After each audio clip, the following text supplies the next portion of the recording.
Recently, I had a conversation on the topic of whether racial profiling is always wrong. My position is that it's sometimes justified, or in other words, sometimes morally permissible. I still hold that position, and since I wasn't expecting to discuss that topic that day, I didn't have the strongest arguments, but after further reflection, I think I've got some stronger arguments that can help support my position. So I want to provide those here. First, I want to consider in the 1950s, 1960s, when the American Civil Rights Movement was going on, I believe it would be acceptable to racially profile against white individuals if the objective data suggested you were looking for a white suspect. So a good example would be, imagine that a black civil rights leader was attacked at his home. Let's say that there was a bunch of gunshots heard in the direction of the black civil rights leader's home. Police officers respond. They are there within 60 seconds of the end of the gunshots. They see two trucks leaving down the road that the home is on. They see one truck full of 4 white individuals, one truck full of 4 black individuals, and they reason that because the last 20 out of 20 attacks on black civil rights leaders were by white Americans, that they should actually try to stop and question the individuals who are white in the truck rather than individuals in the other truck who are black. I think it'd be perfectly acceptable for them to racially profile against the white Americans, assuming that that's the data. And again, this is just a hypothetical that I made up, so none of this information should be taken as accurate. Okay, in that situation, I think it'd be perfectly justified to racially profile against the white individuals. The other thing to keep in mind is if we look at America present day, it's not acceptable or correct to say or assume that the races that right now are disproportionately committing certain crimes will be the same races that in 100 years are disproportionately committing certain crimes. Okay, that's a completely unfounded assumption in my view. And if you think that it's founded in 100 years, then extend the time horizon out to 300 or 500 years, right? You can extend the time horizon however far out you think is necessary.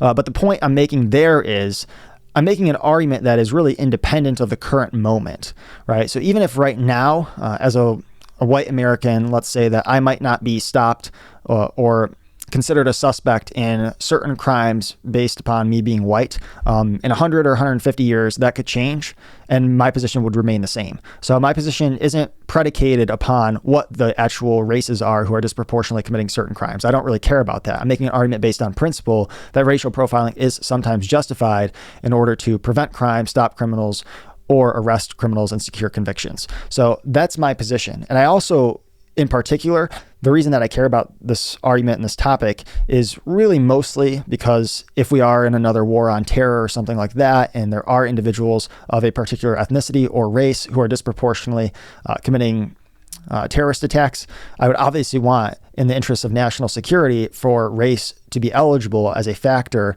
for law enforcement to use in determining who to investigate, which suspects to question, things like that. And that would be applicable including if the individuals committing the terrorist attacks were white, right? And then I would have to deal with being stopped and questioned possibly more often than if it were of another race. So my argument is independent of race. I don't know if I mentioned this yet, but the other thing to consider is that if it is sometimes justified to profile based upon sex, then it's also sometimes justified to profile based upon race.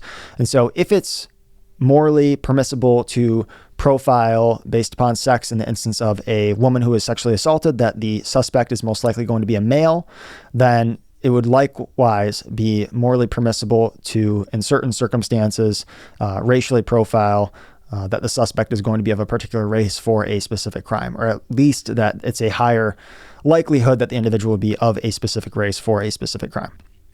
And so I'm not even arguing that race should be a primary consideration for law enforcement to use in investigating who their suspects should and shouldn't be. I would really expect that it wouldn't be a primary consideration, but I am saying that when all else is equal, it is something that should be eligible for factoring into certain decisions, which I think is a totally fair position to have. With that said, if you enjoyed this video, consider subscribing, and I will see you in the next video.